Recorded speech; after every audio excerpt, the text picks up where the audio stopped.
Excelentíssimo deputado Luiz Paulo, Vossa Excelência tem 10 minutos do tempo regimental. Obrigada, deputado Luiz Paulo, que nos lembra hoje o Dia do Funcionalismo Público, esses que fazem, na verdade, a administração pública funcionar, faz com que essa sociedade funcione. Então, fica aí também o meu agradecimento ao FOSPERJ e todos aqueles servidores e servidoras organizados para conseguirem a recomposição salarial, para conseguirem ter dignidade nas suas funções. Então, viva o funcionalismo público. Bom, agora está inscrita para falar a deputada Dani Monteiro, mas não vejo aqui. Então, convido o deputado Flávio Serafini para fazer uso da fala. Muito obrigada, deputado Flávio Serafini. É super importante quando a gente vê a atuação de Vossa Excelência aqui nessa casa, em especial, garantindo aí aquilo que deveria ser o papel desta casa, de fiscalizar e de garantir que a população do Rio de Janeiro tenha um mínimo de transparência com relação a toda a situação de abismo político, econômico, social que o Rio de Janeiro vem enfrentando. Vem enfrentando porque essas máfias que dominaram toda a lógica pública, todo o governo do Estado nos últimos anos, é exatamente uma lógica que tenta inviabilizar a população do Rio de Janeiro naquilo que é central, de ações concretas para que a gente possa superar as desigualdades sociais, em especial as desigualdades de gênero, raça e classe, essas desigualdades que são enfrentadas diuturnamente pelos moradores de favela e periferia, por moradores da Baixada Fluminense, por moradores do interior do estado do Rio de Janeiro, que operam pela lógica da não garantia de transporte digno, educação de qualidade, uma saúde em que a pessoa possa ter ali prevenção a doenças e tratamento a possíveis doenças de maneira concreta, e isso, obviamente, é tudo fruto de uma lógica de aparelhamento do Estado organizado por uma máfia que se fez e refez dentro da estrutura de poder do governo sob a gestão do ex-governador Cláudio Castro, que foi cassado e hoje está inelegível por 8 anos, justamente por uso abusivo do poder econômico e político quando esteve ali à frente dessa gestão e, claro, utilizando para as eleições de 2022. Então, não tenham dúvidas, se hoje o Estado do Rio de Janeiro está nesse abismo sem fundo, isso tem nome e sobrenome. Cláudio Castro e os seus pupilos, que fizeram da máquina do Estado uma extensão da sua casa, uma extensão dos seus negócios espúrios. E é por isso que hoje o Rio de Janeiro está nessa situação.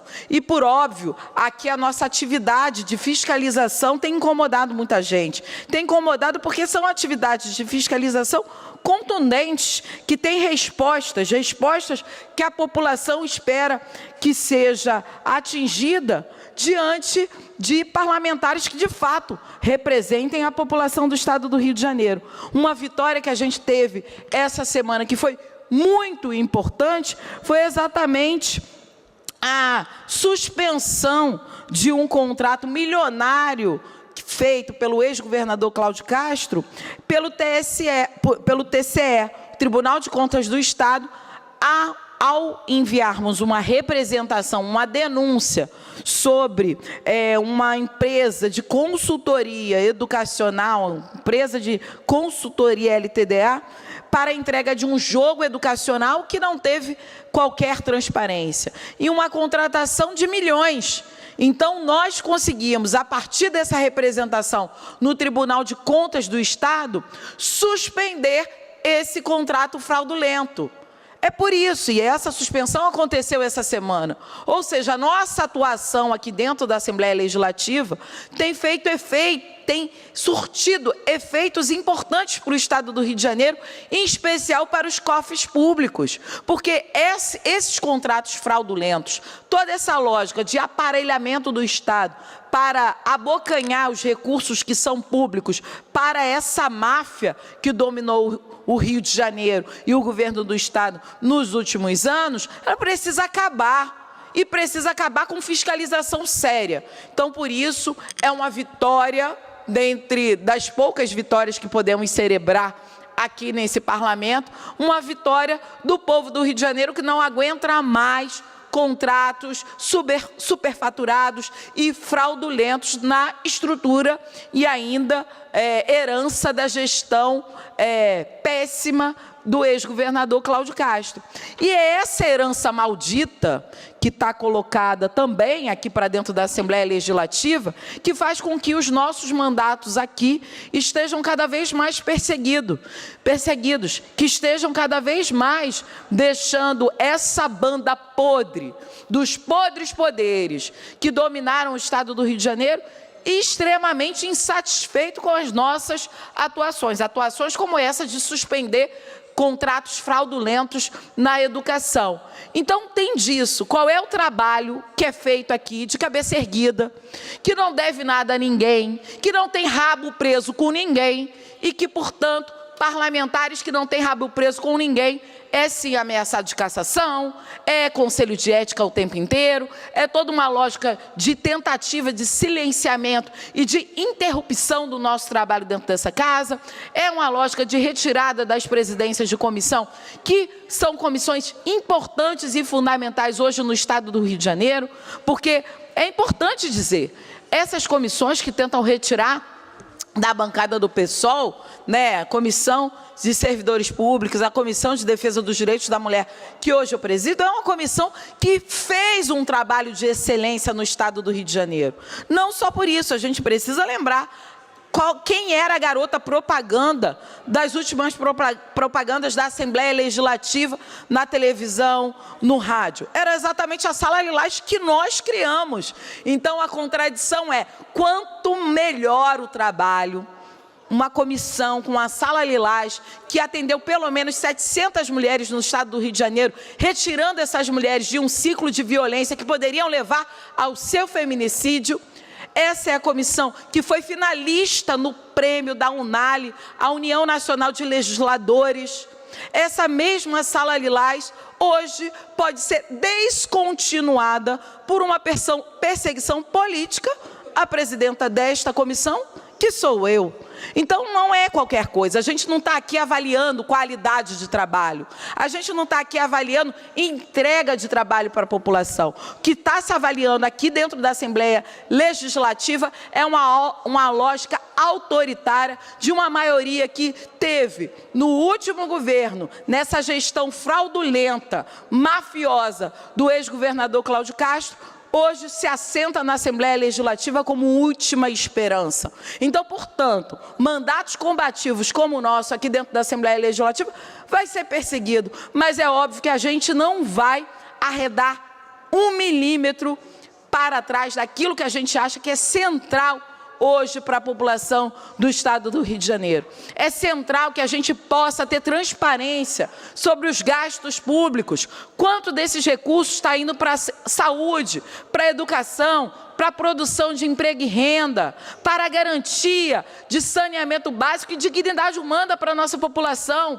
Qual é a quantidade desses recursos que está indo para a gente superar a miséria e a extrema pobreza? É disso que se trata. Mas não, hoje o que tem aqui dentro da Assembleia Legislativa foi o que restou dessa lógica de aparelhamento do Estado, do ex-governador Cláudio Castro, que trouxe para a Alerj a perseguição da deputada e do deputado mais combativo dessa Assembleia Legislativa. E não é à toa, não é a primeira vez. Eu lembro aqui, deputado Flávio Serafini vai lembrar também, quando o ex-governador Wilson Witzel tentou caçar o meu mandato aqui também. Tentou caçar com essa mesma base que virou os pitbulls aí do ex-governador Cláudio Castro. Essa mesma base que hoje tenta impedir que eu exerça o meu mandato de maneira plena, é a mesma galera que tentou lá atrás caçar o meu mandato. Então, não há surpresa na perseguição com relação à nossa atuação.